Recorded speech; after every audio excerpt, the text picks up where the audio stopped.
pomeriggio e buon ascolto da Radio Libertà, dallo Spazio Più del martedì pomeriggio. Sono Mimmo Magnetta, rappresentante del Più, i professionisti degli imprenditori uniti, che da oltre un ventennio conduce questa trasmissione e oggi sono mezzo ubriaco perché abbiamo festeggiato la regista, la nostra bellissima Sveva, che ha finito il suo master, e abbiamo brindato. Io sono un po' mezzo stordito. Comunque, meno male che appunto avrò con me un amico. Abbiamo già con noi come un amico, il co-conduttore di questa trasmissione, anche lui ormai da un sacco di tempo, tante volte che mi viene in supporto, e abbiamo appunto con noi Carlo Maria Persano, il professor Carlo Maria Persano, quell'esperto. Buon pomeriggio a tutti. Ciao Carlo, buon pomeriggio. A te. Ho appunto con me Carlo Persano, con cui abbiamo combinato diverse volte diverse trasmissioni che sono state molto ascoltate e anche hanno prodotto un risultato. Insomma, oggi il nostro Carlo Persano ci farà uno scoop, no? O lo diciamo nella seconda parte, Carlo? Ma a dire la verità, io dovevamo parlare di due cose, una Sì. era su Stellantis e una sui dazi. E poi quale volevi che trattassimo per prima? Io volevo quella che dovrebbe provocare l'interesse e l'attenzione di no, quella prima, allora direi. Sì, adesso ho capito. Grazie. Facciamo la prima, dai, così. Dai, facciamo la prima. Così se non è in ascolto, visto che abbiamo avuto un leggero ritardo, qualcuno capace che lo può avvisare. Glielo comunichiamo che si mette in ascolto, glielo dici tu? Ma glielo diciamo direttamente. Carlo. Sì, è Carlo anche lui, vero? Esatto, no? O faccio confusione? Anche lui, caro, non lo sapevo, no? sapevo il cognome, il nome. Il nome non lo conosco. Allora, però aspetta un attimo solo, do il numero della diretta, perché così se tante volte o ci ascolta o venisse avvisato da qualcuno, può prendere, chiamare, può intervenire anche lui. Noi gli diamo la parola anche a lui, perché da Radio Libertà noi diamo sempre la parola a tutti gli ascoltatori, senza filtri né censure, come dicevano una volta da Radio Radicale, solo che noi lo facciamo per davvero. Allora, lo 02 92 94 72 22. Svela tu alle nostre ascoltatrici e ai nostri ascoltatori chi è appunto quello che ci dovrebbe appunto. Dai, dillo tu. È un uomo politico così di un certo rilievo che si chiama Calenda. E lo citiamo perché da un po' di tempo, secondo me lodevolmente, si è accodato a noi su quelle che sono le nostre analisi e i nostri commenti per quanto riguarda Stellantis e la gestione di Elkann, di questo gruppo e di questa società. Noi diciamo che ce ne occupiamo dal 2020, ufficialmente ce ne occupiamo anche nella tua trasmissione, su questa radio, e dal 2020 stiamo dicendo le cose che lui di volta in volta poi ripiglia. Comunque sì, in effetti ero mezzo ubriaco, ci ho avuto un attimo così di dubbi. Carlo Calenda, anche lui, 51 anni, il 9 aprile farà gli anni. Il 9 aprile. Auguri Carlo, mi raccomando. Auguri Carlo, mi raccomando. Ma come regalo, allora gli facciamo il regalo a questo punto, come stavi dicendo tu giustamente, Mimmo. E gli regaliamo un nuovo spunto, perché allora partiamo dal fatto che pochi giorni fa c'è stata l'audizione di John Elkann in Parlamento, alla commissione in Parlamento, e durante questa audizione John Elkann non so, mi viene da dire, ha osato dire, non so se è giusto o meno, però mi viene da dire, ha osato dire che se non era per loro, per Stellantis, l'automotive in Italia sarebbe sparita.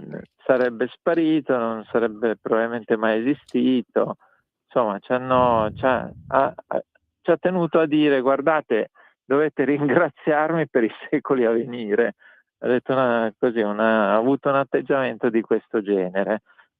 E devo dire la verità, in tanti si sono stati zitti, tantissimi sono stati zitti. Adesso facciamo l'elenco di tutti quelli che si sono stati zitti, tranne la Lega, che ha emesso un comunicato vero e proprio in cui praticamente ha detto a Calenda di vergognarsi per le cose, per le sue affermazioni, e insieme alla Lega Calenda, che dobbiamo dire che è un po' di tempo che ripete quello che diciamo noi. Adesso non voglio dire che per forza ripete quello che diciamo noi, che se non lo dicessimo lui non lo direbbe, però di fatto arriva sempre un po' dopo che l'abbiamo detto noi. Niente di male, anzi vorremmo che tutti lo dicessero, giusto Mimmo? Più che altro che tutti quanti lo capissero, perché noi qua sono decenni che subiamo le cose, tanti di noi manco le capiscono. Noi abbiamo questo, è un dono, è un talento questo, quello di riuscire. Sì, è vero, ma forse è anche una colpa, perché forse siamo noi che non riusciamo a farci capire, però Calenda ci ha capito probabilmente. Quindi ottimo che lui abbia così garbatamente attaccato anche nel dettaglio il John Elkann in commissione. A questo punto approfittiamo e facciamo anche l'elenco di quelli che invece sono molto tiepidi o non l'attaccano. Purtroppo nell'elenco, e dico purtroppo perché voglio dire dovrebbe esserci sintonia e simpatia, il ministro Urso non lo sentiamo attaccare Elkann. E chiediamo al ministro Urso per favore di aggiornarsi e capire che insomma questo signore veramente ha detto delle frasi offensive in quel momento. Quindi forse il ministro Urso ignora che sullo scranno su cui è seduto lui, sulla poltrona su cui sta seduto lui, c'è stato seduto anche Calenda, e pure Calenda qualche anno fa era all'oscuro di tanti aspetti di quella che è la vita che noi italiani viviamo, insomma, soprattutto chi lavora, no? Calenda lo imparò. Io con Calenda ebbi proprio un incontro assieme ad altri rappresentanti di associazioni sindacali italiane.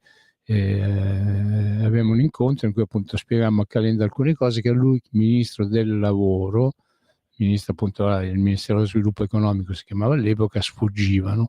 Può essere che appunto anche a Urso qualcosa sfugga, insomma. Vuoi dire che quando stai seduto su quella sedia sei destinato a farti sfuggire le cose? Può essere il palazzo, perché in fondo sono rimasto un po' anche io così intimorito dal tavolone intorno al quale ci sedemmo, no? Perché lì quello è un ministro. Timore, insomma, sì, certo, bel tavolone, sì, perché ci fu seduto in quella stanza, a quel tavolo ci lavorava l'innominabile, no? Ho capito. Quello che appunto per oltre un ventennio ha portato avanti il paese. Quindi non nominiamolo, no, giustamente. Non nominiamo neanche perché appunto se no dopo la Schlein si incazza, insomma.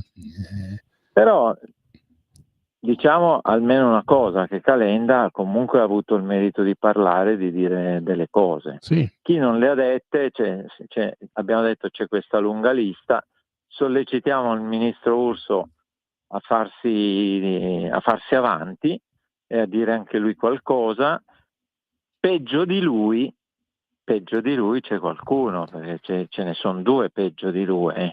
Uno è Landini, che dovrebbe essere il capo del sindacato, è stato il capo della FIOM, quindi dei metalmeccanici. Quindi Landini è scomparso dai radar su questa questione qui. Proprio li ha lasciati dire per anni è stato sulle colonne di Repubblica, che guarda caso è il giornale, diciamo la parola, dei padroni di Stellantis. Sì. Quindi, che se non sbaglio erano in gli questo caso Elkann. ci sta bene la parola, anche se non è usuale per noi. E guarda caso lui andava su quel giornale a farsi intervistare, a dire cose, e mentre noi nel nostro piccolo, da questa radio, sparavamo a zero su quello che faceva Stellantis, lui non diceva niente di importante. Beh, però in compenso Landini ha aderito a quella che sarà la manifestazione che ci sarà appunto a breve, ci saranno varie manifestazioni e Landini si è svenato appunto a raccontare che lui sarà a fianco della sinistra, insomma sarà presente in tutte le varie manifestazioni. Ci prova, ci tenta. Infatti la seconda che sta zitta è la Schlein. Perché anche lei, insomma, lì ci sono lavoratori che vengono licenziati, lavoratori che vengono invitati ad andarsene in Serbia se vogliono lavorare, ci sono lavoratori, macchine italiane, macchine non italiane che vengono prodotte all'estero e alle quali proditoriamente, diciamo con un discreto inganno, viene applicata la bandierina italiana, come per dire questo è il rinomato Made in Italy. Cioè, ci sono tutte queste cose, anche questa è sempre zitta, muta. Cioè, c'è veramente da credere che fa gli apericena con gli Elkann. No, non è vero, Carlo, non è vero che sta sempre zitta, muta, perché appunto ogni qualvolta qualcuno del governo dice qualcosa dell'attuale governo, dell'attuale maggioranza, dice qualcosa che a lei non sta simpatica o comincia a parlare e non la finisce più, né lei, cioè lei e anche tutti gli altri. Però su Stellantis e sulle dichiarazioni di Elkann mutissima, giusto? Beh sì, è evidente, ma sai comunque sì, anche a lei c'è una certa estrazione molto radical chic, molto chic, Molto sciccosa, molto vabbè. sciccosa, sì, no? Sì, Però io ti devo cane non mangia cane sì, in questo caso. ti posso correggere, c'ho qua sotto, c'ho qua in mano il quotidiano nazionale Il Giorno, che a pagina 23 di Milano Metropoli c'è una bella foto del ministro Adolfo Urso, 67 anni, ministro delle imprese del Made in Italy. Bonus elettrodomestici più facili, sconto e fatture e niente click day. Non è vero che il ministro Urso non dice niente, non dice mai niente, solo che appunto, no, ma io dico che non ha detto niente di significativo su Stellantis. E forse non gli, cioè forse, ma cosa vuoi che gli interessi al ministro appunto dello sviluppo economico? Di quanti lavoratori stiamo parlando, Carlo? Di quanti... 400.000 sono gli addetti all'automotive in Italia. Che cosa vuoi che siano 400.000? 400.000 poca cosa. Cioè qua tutti quanti si mettono a parlare del sesso degli angeli, si mettono a parlare di questo, quello e quell'altro e però appunto poi non guardano quello che sono i problemi della gente, perché quando si parla di lavoratori si parla della gente, si parla del popolo. Tu prima dicevi la Schlein non ha manco detto mai niente. Io nelle varie trattative che ho condotto in ambito sindacale mi sono ritrovato anche ad andare nella sede del PD in via Sant'Andrea dalle Fratte, parlando con quello che era l'allora presidente del Partito Democratico Matteo Orfini. Dopo ore e ore che stavamo là, ho detto, ma insomma, dico, ma qualche cosa di sinistra me la dite? Mi sembrava di aver rifatto la scena che ha fatto il regista famoso, quello che appunto, anche lui amico loro, Moretti, Moretti. Moretti a potere della mano. Cioè, i comunisti non ci sono più, i comunisti di una volta non esistono più. Cioè, questi attuali ci stanno facendo rimpiangere anche quelli di una volta, che erano anche un filino, un tantinello, un pochino più tosti. Sì, perlomeno se gli sfilavano una fabbrica davanti agli occhi, qualcosa tentavano di dire, ecco. Malamente, perché andavano a rincorrere i mezzi di produzione, non capivano che le fabbriche le sfilavano lo stesso, però in effetti meglio di questi ci vuol poco in realtà, questo sì. Vabbè, però andiamo avanti e a questo punto possiamo parlare, dopo che abbiamo così un po' stigmatizzato questo fatto di questi silenzi, adesso possiamo dire dei regali che facciamo a Calenda, giusto? Così sì. La prossima volta se li gioca. Certo. Allora, sono due regali. Allora, il primo regalo riguarda le banche. Allora, quando il cane ha detto tutto tronfio, se non c'eravamo noi a quest'ora l'automotive manco esisteva, si è dimenticato di dire che nel 2003, con la Fiat che praticamente era sull'orlo del fallimento, prima che arrivasse Marchionne, le banche italiane prestarono 3 miliardi alla Fiat. Lo dice, vabbè, qual è la cosa strana? La cosa strana è che tu, piccolo imprenditore, medio imprenditore, ma anche grande imprenditore, prova ad andare in una banca con i bilanci che tutti conoscono essere in quelle condizioni, quindi molto rischiosi, e che ti danno i soldi. Invece loro il gruppo che guidava la Fiat in quegli anni si presentò in banca e ricevette 3 miliardi. Questo, come minimo, questo il CAN lo dovrebbe dire, lo segnaliamo come regalo a Calenda, se lo segni Calenda. Nel 2003 le banche diedero 3 miliardi a un'azienda che era sull'orlo del fallimento, e alle aziende sull'orlo del fallimento nessuno presta mai i soldi. In quel caso fu fatto, quindi le aziende si salvarono grazie a quei soldi, e una persona trasparente come Marchionne, dopo poco tempo, a salvataggio avvenuto, riconobbe che questo aiuto finanziario fu importante per il salvataggio della Fiat. Quindi, primo regalo per Calenda e prima segnalazione negativa al CAN, che aumenta la lista di cose negative. Noi l'abbiamo già detto qualche volta, probabilmente il CAN, quando arriva in Italia e si presenta da qualche parte, qualcuno lo dovrebbe contestare. Non è possibile che questo se ne va in giro, va a convegni, a congressi e nessuno gli dice mai niente. Gli dica anche sta roba qua, gli dica: guardate, avete preso quei soldi al tasso Fiat, veniva chiamato il tasso Fiat, cioè praticamente il tasso più basso rispetto ai tassi migliori. Veniva definito da tutti il tasso Fiat. Quindi che adesso ci venga a piangere in quella maniera, no.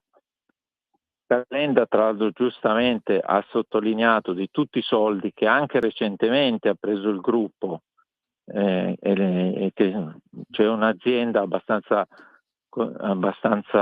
quotata per questo tipo di analisi, che ha calcolato, non stiamo parlando dall'inizio della Fiat, da quando la Fiat è diventata e si è messa nell'operazione che poi l'ha portata all'acquisto di Chrysler. Ecco, da quel momento a ieri la Fiat ha ricevuto 18,6 miliardi.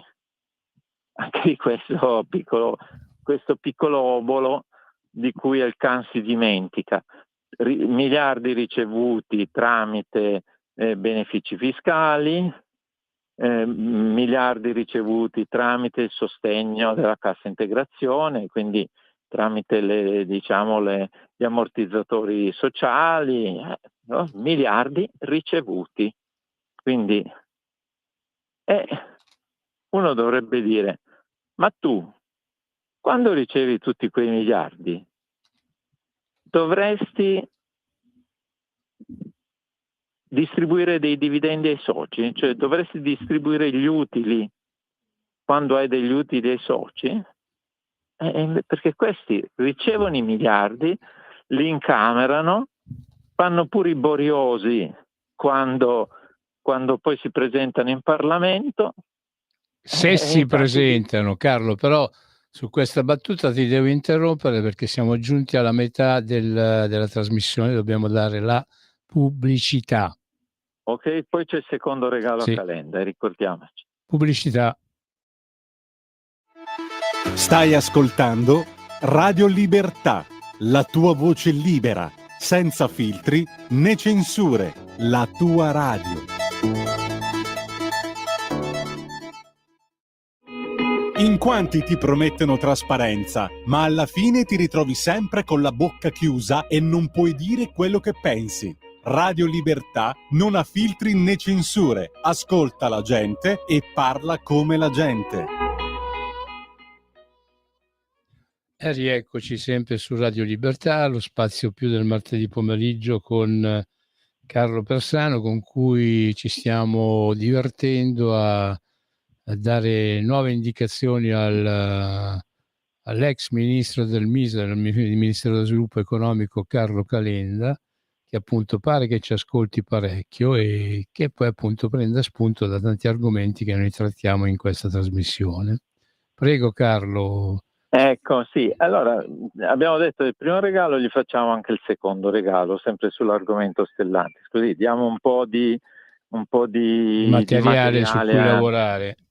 Esatto, che si può giocare ancora le prossime volte. Il secondo argomento riguarda un tema che lui ha trattato e ha contestato al CAN quando era di fronte alla Commissione, ed è quello dei 6 miliardi che furono prestati durante il periodo Covid a Stellantis. Allora, cosa successe? Perché la cosa è più grave dei 6 miliardi di come sembra, molto più grave di come sembra. E nonostante la gravità consista nel fatto che siano stati dati 6 miliardi a loro quando pizzerie, bar, palestre, c'era tutta gente che doveva tirare la cinghia e farsi aiutare dai parenti, dormire in macchina e cose di questo genere. A questi non fu dato niente, furono dati 6 miliardi a Stellantis. Grave, anche questo, ma è ancora più grave la situazione. Uno dice, ma più grave di così? Sì, più grave di così. Perché? Miliardi che tra l'altro loro a un certo punto si sono preoccupati di loro, il gruppo Stellantis, di restituire al più presto, perché chiaramente se no, perché pensavano che con questa restituzione diventasse inosservata la situazione. E la situazione qual era? Adesso diciamo una cosa tecnica, speriamo di spiegarla bene, soprattutto speriamo di spiegarla in maniera chiara, perché così la possano capire tutti. Calenda, non voglio dire che non la capisce, Calenda la capirà tutto, ma so che poi anche in questa trasmissione c'è della gente tecnica che ascolta e quindi anche a loro beneficio diamo anche questo passaggio tecnico. Allora, che cosa succede? E poi capirete la gravità del fatto. Succede che quando gli Elkann praticamente fanno la fusione con Peugeot, con la PSA, e tutti guardano a quella fusione, noi per primi, dicendo gli avete ceduto l'automotive italiano, e ancora lo sosteniamo. Quando è venuto questo fatto, quando due aziende si fondono, se una delle due è più ricca dell'altra, ricordiamo che FCA di allora veniva dagli anni di Marchionne, un signor manager. Quando una delle due è più ricca dell'altra, si genera una plusvalenza da fusione, cioè il patrimonio netto di FCA rispetto al patrimonio netto di PSA dava, chiamiamolo, un utile ai proprietari di FCA, quindi Elkann e compagnia cantando.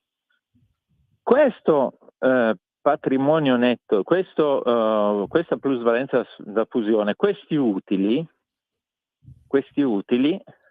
si erano formalizzati in 5,5 miliardi, quindi distribuibili, cioè nel senso che a quel punto se c'erano dei soldi in cassa, il bilancio consentiva di distribuire 5,5 miliardi, dare la paghetta alla famiglia Elkann, ai ragazzi Elkann, più tutti gli altri soci.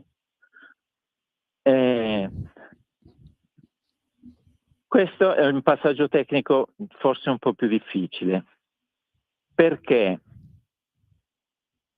per chi non è avvezzo a queste contabilità, si deve sapere che non sempre, quando si fanno degli utili, ci si ritrova subito il contante in cassa.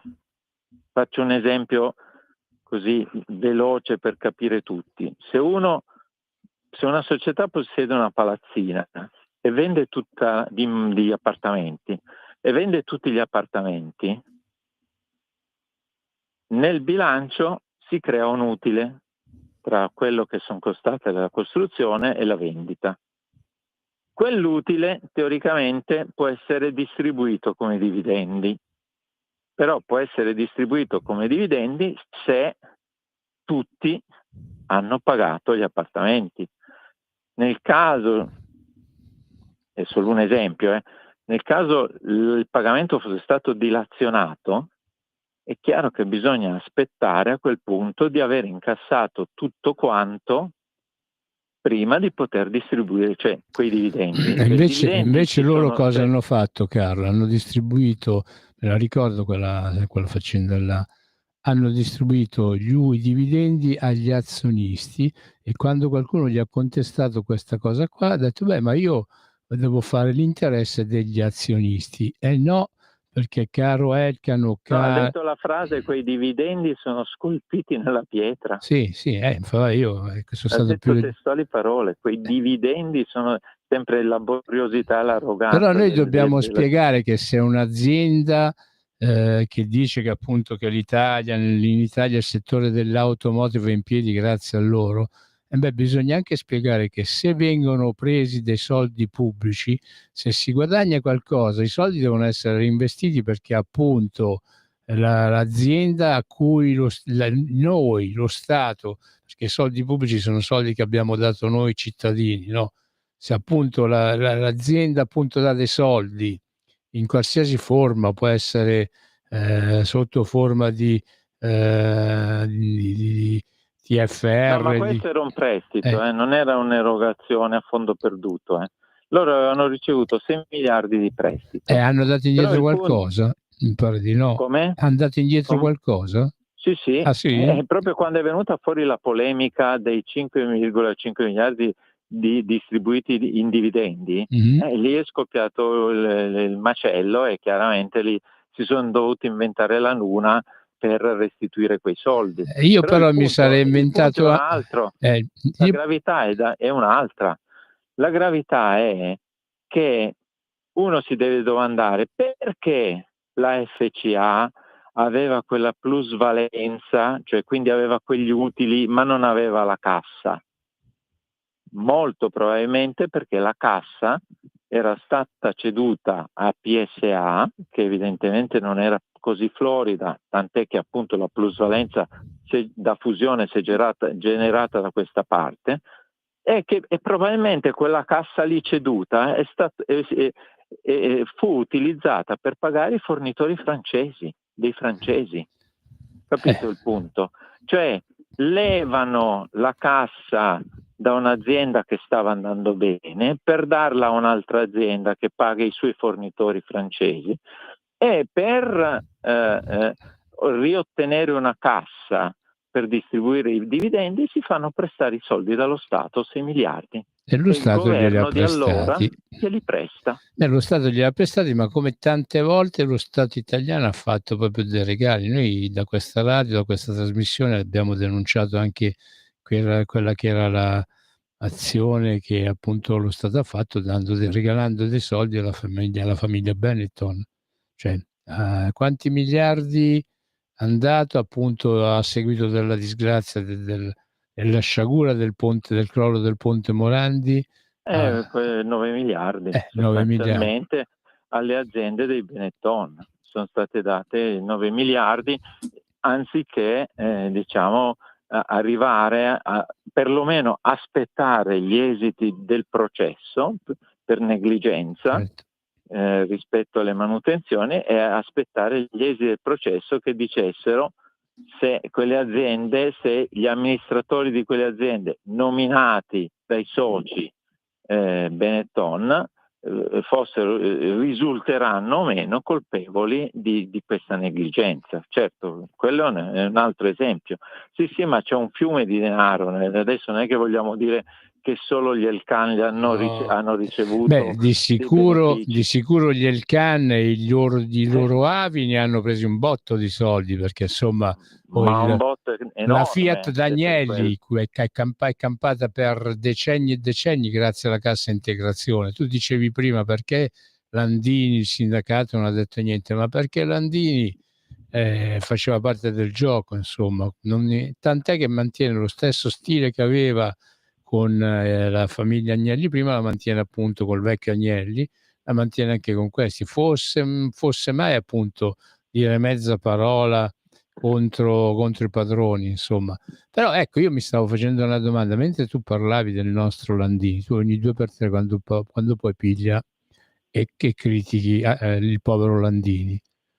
Ma qua in Italia noi abbiamo una triplice, che non ha tanto triplice, non è più, però abbiamo anche appunto un quarto sindacato, che è quello che appunto l'altro giorno ha festeggiato, hanno fatto un francobollo e hanno fatto appunto hanno festeggiato sto francobollo che è stato fatto. Abbiamo l'UGL, che era la vecchia Cisnal. Quello che non dice la CGIL lo potrebbe dire appunto anche qualcun altro, potrebbe dire anche la UGL. Tu hai sentito qualcun altro per caso? No, io in effetti non ho sentito nessun altro, e anche questo è un appunto giusto da fare, giustissimo.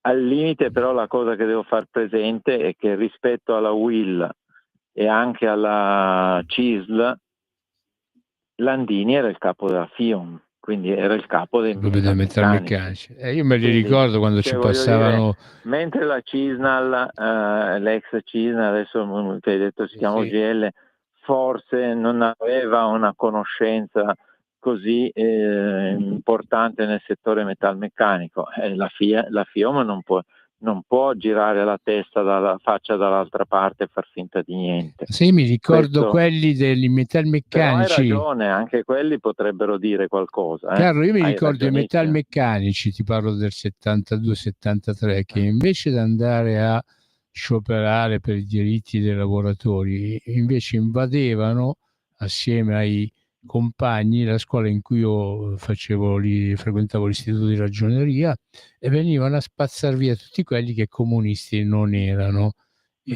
Mentre i compagni si presentavano con le AZ 36, con le chiavi inglesi o con le spranghe, questi si presentavano con certi pezzi di lamiera che ti facevano paura solo a vederli. Sai, ogni epoca al comportamento del suo sindacato che si merita. All'epoca appunto, però no, mi sarebbe riduttivo questo, in effetti la triplice all'epoca ha creato un sacco ha curato parecchio gli interessi dei lavoratori, tant'è che noi oggi abbiamo tante persone anziane che hanno la fortuna di aver raggiunto l'età della pensione e la pensione, e campano bene, riescono addirittura con la loro pensione ad aiutare anche i figli e pure i nipoti, no? E appunto quelli qualcosa facevano. Oggi diciamo che è un fenomeno essenzialmente italiano, Sì. Perché i sindacati francesi non si sono mai fatti offendere in quella maniera lì. Ma non per niente tu hai fatto nel racconto che tu hai fatto, Carlo, nel racconto che tu hai fatto dei soldi che hanno preso, sono stati tolti da una parte, la plusvalenza da una parte e dall'altra, dove sono andati a finire? Guarda caso sono andati a finire in Francia. Noi siamo in un'Unione Europea in cui subiamo le peggio balzelli, le peggio imposizioni. Però io voglio vedere appunto se queste imposizioni che fanno a noi le vanno a fare anche in Francia. No, proprio eh, per niente. eh, Ed è tutto lì da vedere, tra l'altro, non è che c'è da farci uno studio troppo particolareggiato. No, per carità. No, loro stanno ben attenti a non disturbarli, anzi. Ma a un francese mica gli vanno a dire se vuoi lavorare trasferisciti in Serbia. Non ci provano neanche per un secondo. A noi invece sì. Quello sono gli insulti che dicono che fanno agli italiani.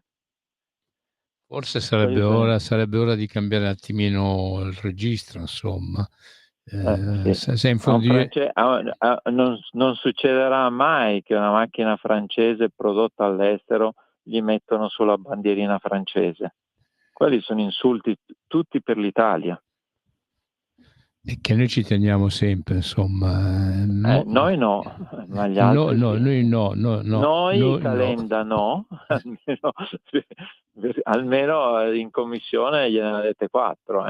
C'è da dire, la Lega no, perché ha messo un comunicato abbastanza incisivo, ma gli altri tantissimi sono stati zitti.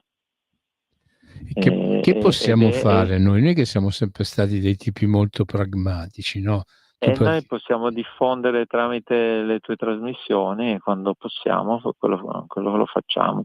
Tra l'altro possiamo dire una cosa, che non siamo mai stati smentiti da nessuno. Sì. Nessuno mai ci ha denunciato, nessuno mai ci ha denunciato e nessuno mai ci ha offerto qualche... No, ma neanche denunciato, ma smentiti, che abbiamo detto no, questa cosa non è vera. Quando abbiamo parlato, come hai detto giustamente tu, dei Benetton, di Stellantis, del Monte dei Paschi di Siena, nessuno ha mai detto no, ma questa cosa non è vera. Nessuno ha mai detto niente. Vabbè. È un triste destino, è un po' lunga a parlare dei dazi, no, perché bisogna spiegarla bene.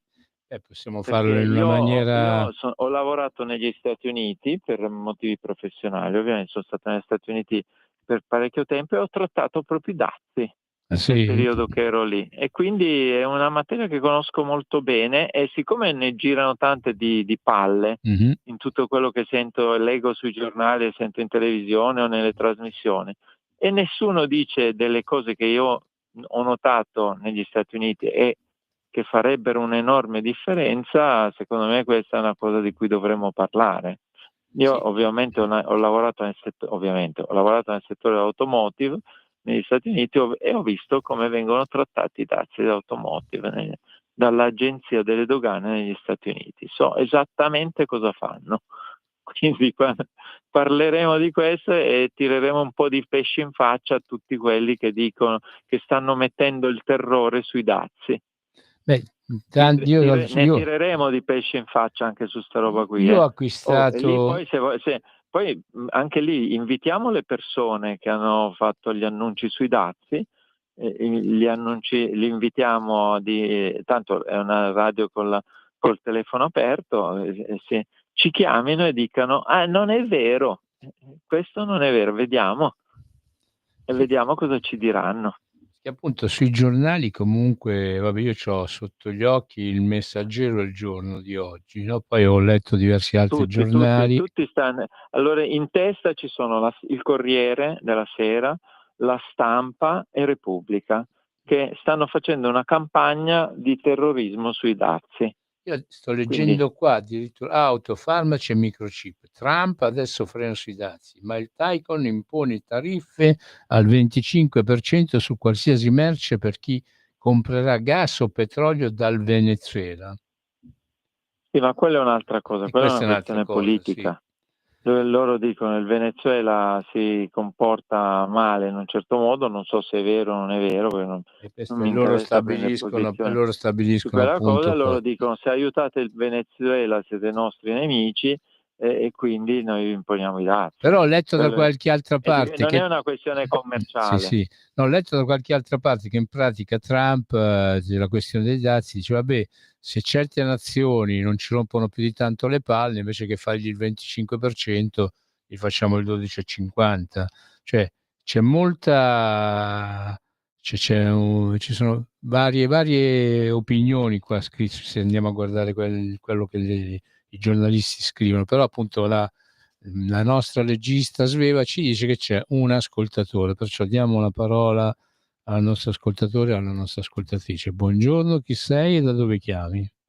Sì, buongiorno, sono Giampaolo Bernasconi, chiamo da Folapro in provincia di Como. Ciao Giampaolo. Buongiorno, saluto entrambi. Senta, Persano, io volevo dire, sul discorso dei dazi sono d'accordo, non sono sempre d'accordo con lei, comunque sul discorso dei dazi con me sfondo una porta aperta. Lei ha ragione a dire che sono i tre giornali, Corriere della Sera, La Stampa e Repubblica, che combattono i dazi di Trump. Però se avessero letto i libri di James Goldsmith, che era un conservatore inglese che era morto nel 1994, che aveva edito nel 1994 The Trap e The Response, lì in quei libri, i libri a cui secondo me Trump si ispira, si capisce che in certe situazioni i dazi sono l'unica soluzione. Cioè, ad esempio, se la Cina fa dumping in Europa con prodotti industriali in maniera pesante, il dazio è l'unica soluzione. Solo che la vulgata economica dei professoroni delle università italiane, estere, americane, per 30 anni, 40 anni, 50 anni, negli ultimi 50 anni è andato avanti a dire che i dazi erano una maledizione, per cui questi adesso non possono più cambiare idea. Grazie, buongiorno. Grazie Giampaolo. Carlo, rispondi tu all'ascoltatore. Non c'è risposta, perché ha detto tutto giusto, quindi la risposta sì, è tutto così, è vero. Però io quando dico che entreremo nel dettaglio dei dazi, volevo dire una cosa in più. Volevo dire che questi tre giornali stanno creando un clima nei confronti dei produttori italiani, stanno dicendo ai produttori italiani: attenzione che vi taglieranno le gambe. E invece a me risulta che potrebbe succedere qualcosa di molto differente e non lo dicono. Questo adesso purtroppo vedo che abbiamo poco tempo, ma però rapidamente dai, se no non mi fai dormire questa sera. Allora, io vivevo negli Stati Uniti in quel periodo e mi occupavo di aziende nel settore automotive che erano dei miei clienti per quel settore. Un'azienda spesso produce una parte in proprio di quello che poi deve vendere e una parte la può delegare a terzisti. Succede tantissimo anche in Europa, no? Le aziende tedesche producono una parte in proprio e una parte la delegano a terzisti essenzialmente italiani. E noi siamo i terzisti della Germania, questo lo sanno tutti. Nel comprare dai terzisti quelle parti, cioè una parte della loro produzione, succede che questi terzisti possono essere interni a un sistema, quindi per esempio interni alla Comunità Europea o interni agli Stati degli Stati Uniti o esterni.